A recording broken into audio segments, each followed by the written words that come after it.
Assalamualaikum warahmatullahi wabarakatuh. Alhamdulillah wa syukurillah ala ni'matillah la haula wa la quwata illa billah. Alhamdulillah pemirsa TVRI Jawa Timur, senang sekali saya malah bisa kembali berjumpa dengan Anda di program kesayangan kita bersama Gema Ramadan.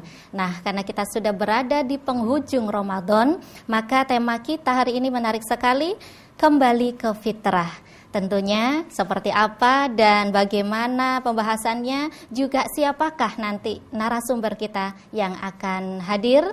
Saksikan Gema Ramadan sesaat lagi.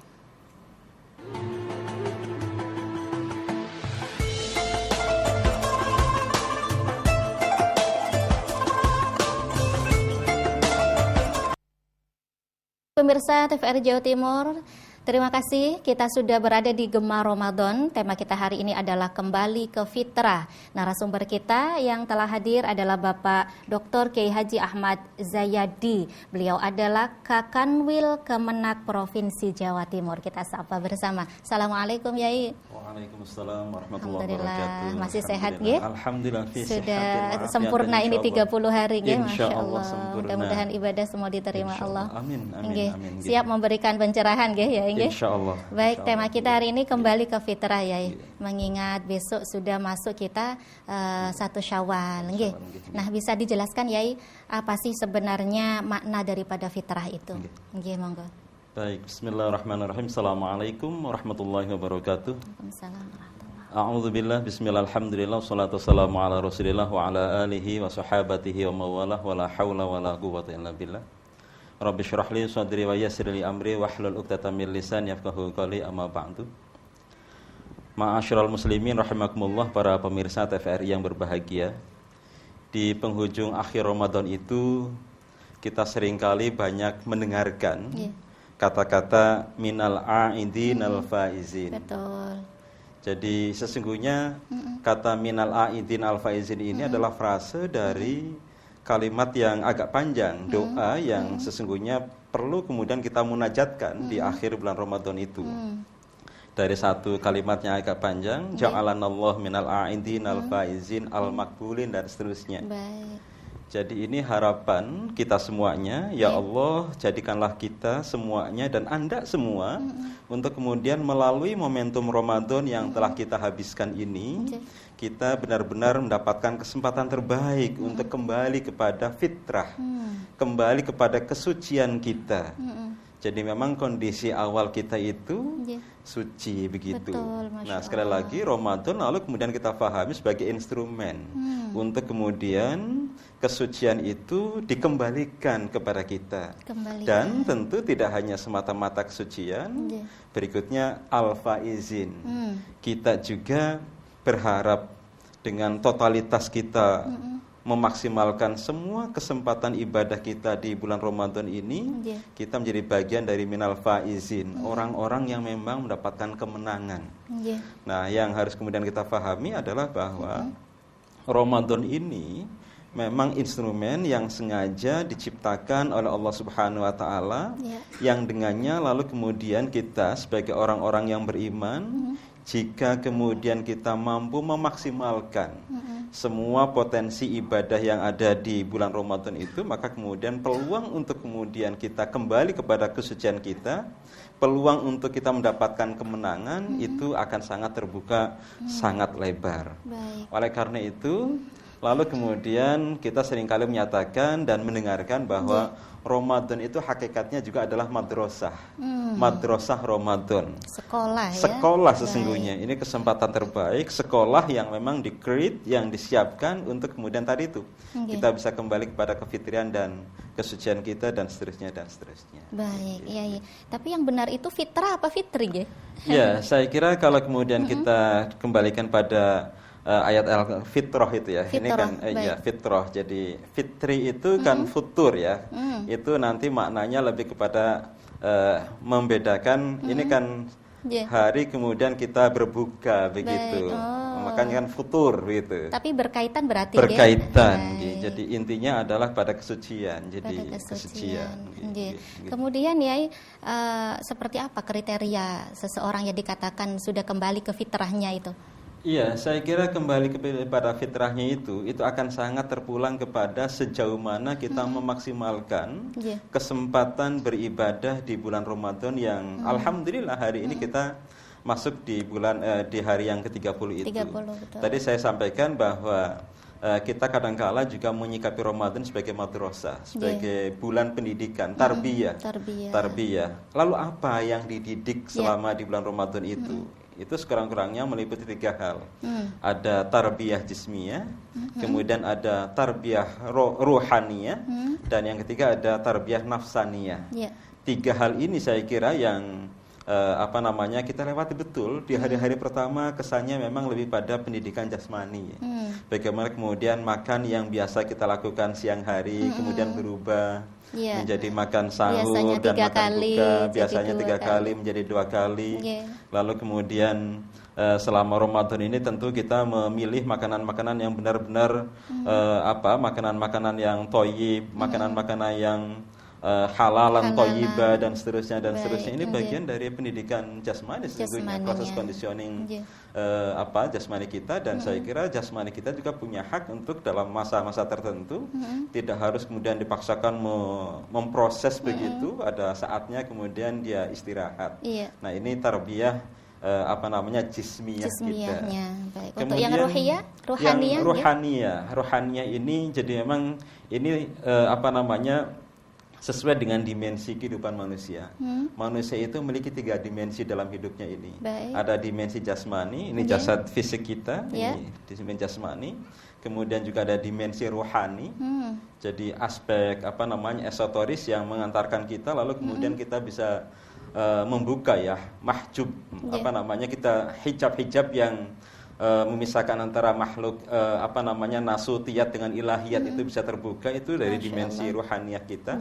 Lalu karena antara jasmani dengan ruhani ini saling berhubungan, saling membutuhkan, maka kemudian ada dimensi yang kita sebut dengan dimensi nafsani. Dimensi nafsani itu kira-kira kepribadian kita pada saat hidup itulah ada dimensi nafsani itu. Pada dimensi nafsani itu ada 3 potensi yang dimiliki oleh manusia. Ada potensi kolbu, kemudian juga ada potensi akal, dan ada potensi nafsu. Nah, Ramadan ini sesungguhnya adalah proses memanage kita agar kekuatan kolbu kita, kekuatan kolbiah kita itu dengan kapasitas yang dimilikinya itu bisa mengendalikan ambang bawah sadar kita yang dikendalikan oleh nafsu kita. Jadi itu sebabnya lalu kita mengenal adalah manajemen kolbu. Nah, Ramadan adalah kesempatan terbaik untuk memanage kolbu kita. Betul sekali. Nanti kita akan lanjutkan karena jeda pariwara akan lewat ya. Pemirsa jangan kemana-mana. Sesaat lagi Gema Ramadan akan segera kembali. Baik, terima kasih pemirsa TVRI Jawa Timur. Anda masih bersama kami di Gema Ramadan. Tema kita hari ini adalah kembali ke fitrah. Dengan saya Mala dan Bapak narasumber kita, Bapak Dr. Kiai Haji Ahmad Zayadi. Baik, Yai, tadi disebutkan bahwa madrasah Ramadan itu telah mendidik kita dengan 3 hal, jismiyah, rohaniyah, dan nafsiyah. Yang nafsiyah itu yang bagaimana, Yai? Iya, jadi nafsaniyah itu aspek kepribadian kita, manusia yang hidup, yang tentu di dalam dimensi nafsani itu sesungguhnya kita memiliki 3 kekuatan. Ada kekuatan kolbu, kekuatan kolbiah kita, kemudian yang kedua ada kekuatan akal, dan yang ketiga adalah kekuatan nafsu kita. Nah, hidup kita itu adalah tarik-menarik sesungguhnya. Tarik-menarik antara kekuatan kolbiah dengan kekuatan nafsu. Nah, siapa kira-kira yang mendrive itu, yang memutuskan? Itu yang memutuskan adalah akal pikiran kita. Itu sebabnya lalu kita mengenal ada istilah akal sehat kita di situ. Nah, sekali lagi, maka dengan Ramadan itu sejatinya adalah manajemen kolbu, agar kemudian kapasitas kolbiah kita ini semakin luar biasa, sehingga sampai kapanpun dia punya kemampuan untuk mengendalikan nafsu, ambang bawah sadar kita. Nah, ini kesempatan terbaik luar biasa. Kalau kemudian ini bisa terjadi, maka harapan akhir ketika seseorang menamatkan puasanya di bulan Ramadan, Al-Qur'an jelas menyebutkan la'allakum tattaqun. Ingat di situ katanya la'alla yang digunakan. La'alla itu adalah sesuatu yang sangat mungkin. sangat mungkin manusia bisa merealisasikannya. La'allakum tattaqun, bahwa ketakwaan itu sangat mungkin kita gapai ketika semua kesempatan ibadah di bulan Ramadan itu kita maksimalkan sebaik-baiknya. Maka kita akan bisa menggapai ketakwaan itu. Lalu pertanyaannya, takwa itu apa? Nah, itu. Takwa itu apa? Takut menarik bertua jangan-jangan. Nah, iya. Iya, menarik misalnya kalau kita baca dalam Ihya Ulumuddin. Itu Imam Ghazali itu memberikan tafsir atas makna takwa itu dari huruf-huruf yang menjadi penyusun kata takwa itu.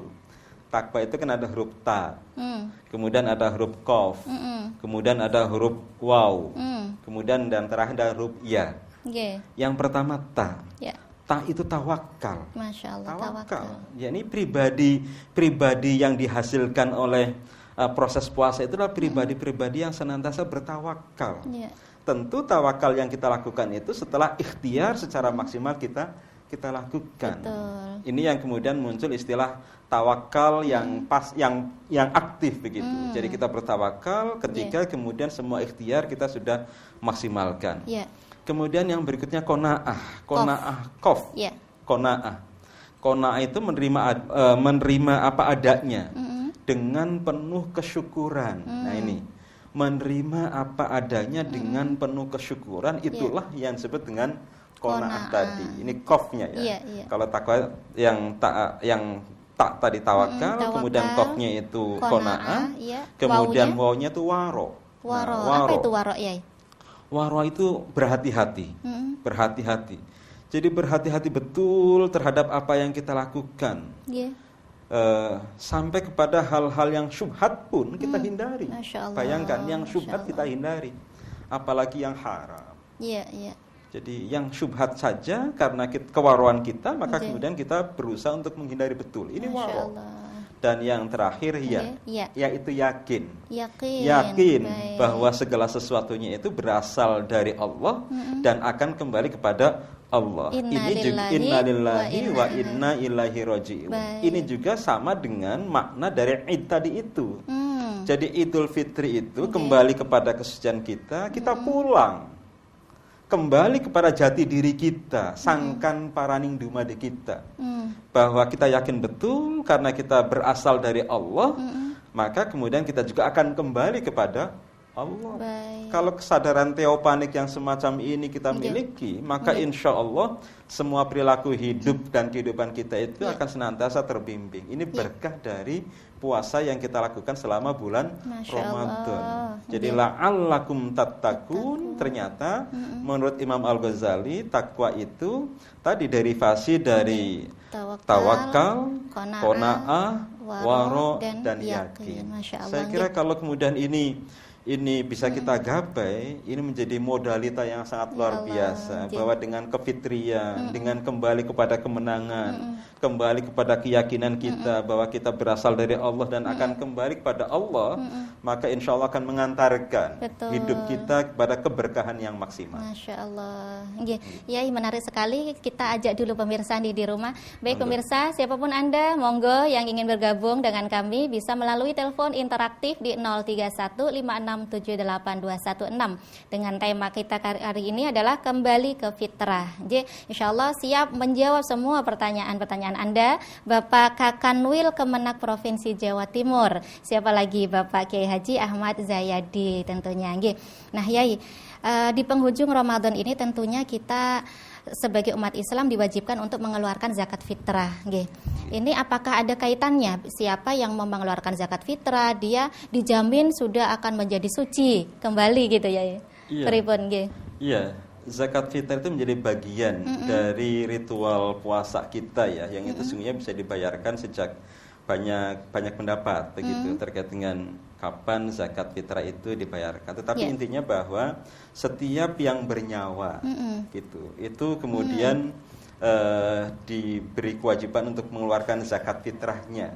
Jadi ini zakat jiwa sesungguhnya. Zakat jiwa begitu. Dan tentu fungsinya adalah dalam rangka tidak hanya semata-mata membersihkan jiwa kita, tetapi juga mensucikan.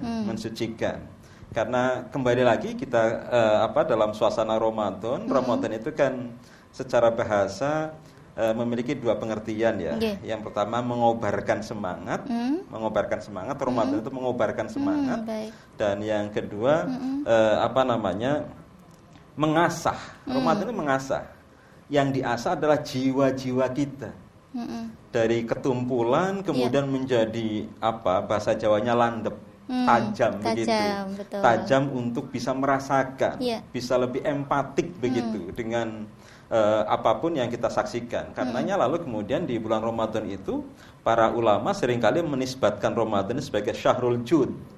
Bulan di mana kemudian potensi filantropi kita, semangat untuk berderma kita itu semakin dimaksimalkan. Jadi kesetiakawanan sosial dan segala macam itu menjadi bagian terpenting dari amalia Ramadan. Karena Ramadan salah satu sebutannya sebagai syahrul jud, bulan di mana kemudian kita diminta untuk berderma, berinfak, bersedekah, berzakat dengan semaksimal mungkin.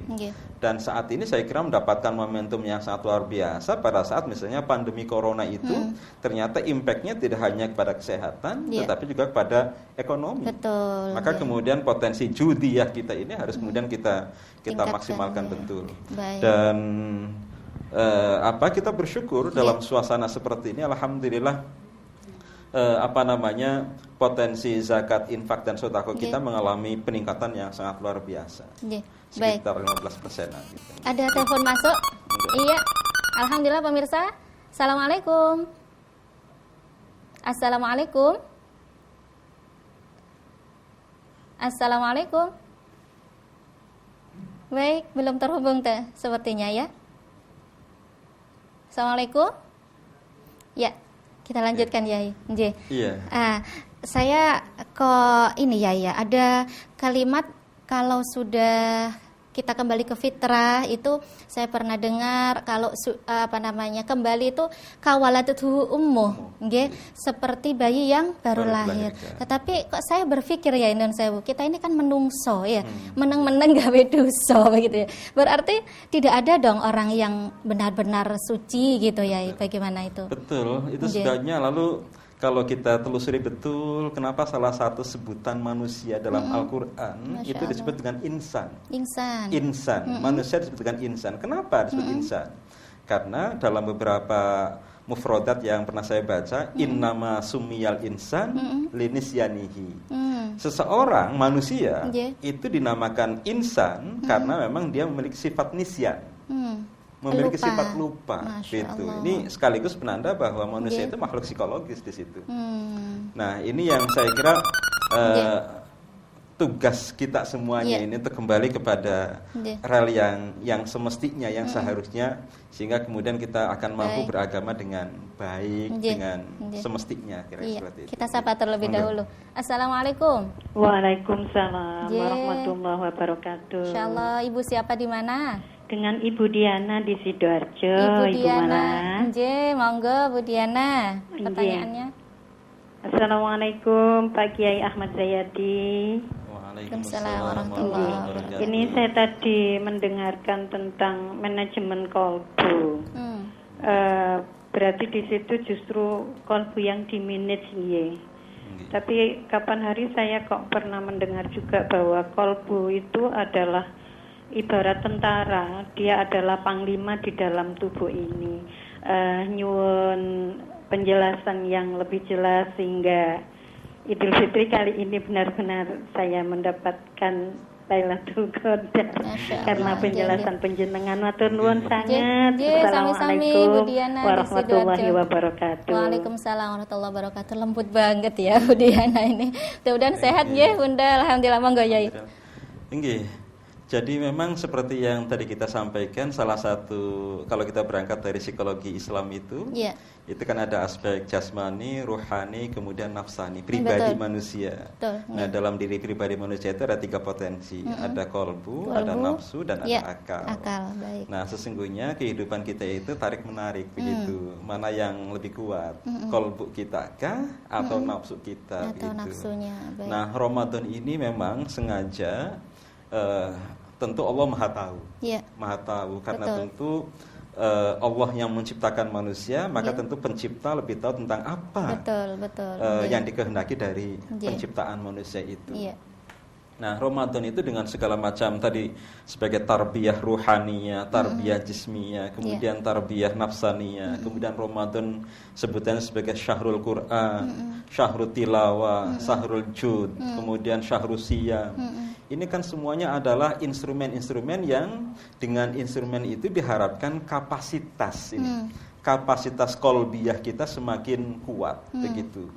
Ketika kapasitas kolbiyah kita kuat, maka diharapkan dia akan menjadi tentara.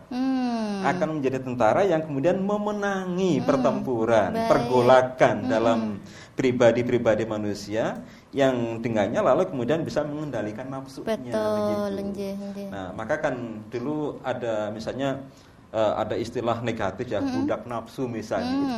Karena betapa kemudian kolbunya kalah oleh nafsu begitu. Nah, sekali lagi Ramadan itu mengembalikan tadi itu agar kekuatan kolbiyah kita maksimal. Dengan memaksimalkan kekuatan kolbiyah itu, maka kemudian bisa mengendalikan nafsu tadi itu. Nah, di situ siapa yang yang memberikan judgement, memberikan pertimbangan. Di situ akal. Jadi maka kemudian ada istilah akal sehat. Akal sehat itu akan senantiasa mengikuti kemauan hati nurani, kekuatan kolbu tadi itu. Baik. Sekali lagi mudah-mudahan semuanya di bulan Ramadan 30 hari ini, kalau di awal-awal Ramadan lebih pada pendidikan jismiyah ya, tadi urusan makan, perubahan siklus waktu makan dan seterusnya naik terus di 10 hari kedua, 10 hari ketiga. Nah, 10 hari ketiga itu harus kemudian mengantarkan sampai kepada tahapan liqa arabuh begitu. Jadi ini tahapan murni, tahapan 10 hari terakhir Ramadan itu tahapan spiritual begitu, tahapan rohani di situ. Yang membukakan kita dengan Tuhan, dengan Allah Subhanahu wa taala. Baik, Yai. Kita ini kan besok sudah masuk lebaran nih, Yai. Lebaran insyaallah. Mudah-mudahan kita semuanya tetap sehat terus dengan keluarga. Amin. Tetapi Yai, ketika kita mengucapkan sesama muslim, ini sebenarnya yang betul itu bagaimana tuntunan Islam? Kan ada yang ngapunten gitu ya, mohon maaf atau mereka yang minal aidin wal faizin gitu, atau taqabbalallah, mana yang betul ini, Yai? Jadi sesungguhnya semangatnya adalah silaturahim di situ. Silaturahimnya, kasih sayang di antara kita.